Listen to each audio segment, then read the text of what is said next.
আজকে রান্না করে দেখাবো ভিন্ন পদ্ধতিতে সবজি খিচুড়ি। এখানে আলু, পটল, গাজর সব কেটে রেখে দিছি বাসায় যা যা ছিল।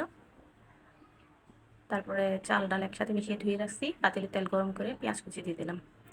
পেঁয়াজ কুচিগুলো অনেকক্ষণ ভেজে নেব। ভেজে নেওয়ার পর দিয়ে দেবো একে একে অন্যান্য মশলাগুলো। হলুদ দিলাম, লবণ দিলাম, একটু ভেজে তারপর দেবো আদা রসুন বাটা, লবঙ্গ, এলাচ, দারুচিনি। কেটে রাখা সবজিগুলো পরে কষানোর পরেই অ্যাড করে দেবো। আসসালামু আলাইকুম, কেমন আছেন সবাই? শুভ সন্ধ্যা। আল্লাহর রহমতে আমি ভালোই আছি। রমজান মাসে খিচুড়িটা একটু বেশি খাওয়া হয়। এরপরে চাল ডাল অ্যাড করবো। অনেকক্ষণ কষিয়ে নেবো, ঝুরঝুরা করে নেবো। ঝুরঝুরা হয়ে গেলে অন্য পাশে গরম পানি ছড়িয়ে দিছি। তারপরে এই গরম পানিটা অ্যাড করে দেবো।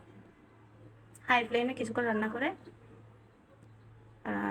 হালকা ফুটে আসলে, মানে 80% সিদ্ধ হয়ে গেলে চুলার ফ্লেমটা কমিয়ে ঢেকে দেবো। এই তো প্রায় হয়ে গেছে। উপর দিয়ে ধনিয়া পাতা কিছু দিয়ে দিলাম। পরে আর কিছু ধনিয়া পাতা দেবো।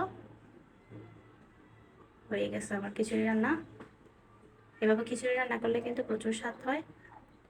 এর সাথে মাছ মাংসের তুলনা হয় না, এটা আলাদা স্বাদ। এই তো আমার রান্না কমপ্লিট। লাস্টে কিছু ধনিয়া পাতা ছড়িয়ে দেব। তারপরে সরিষার তেল দিয়ে নাড়াচাড়া করে ঢেকে দেব। তাহলে পরিবেশনের জন্য প্রস্তুত। আল্লাহ হাফেজ।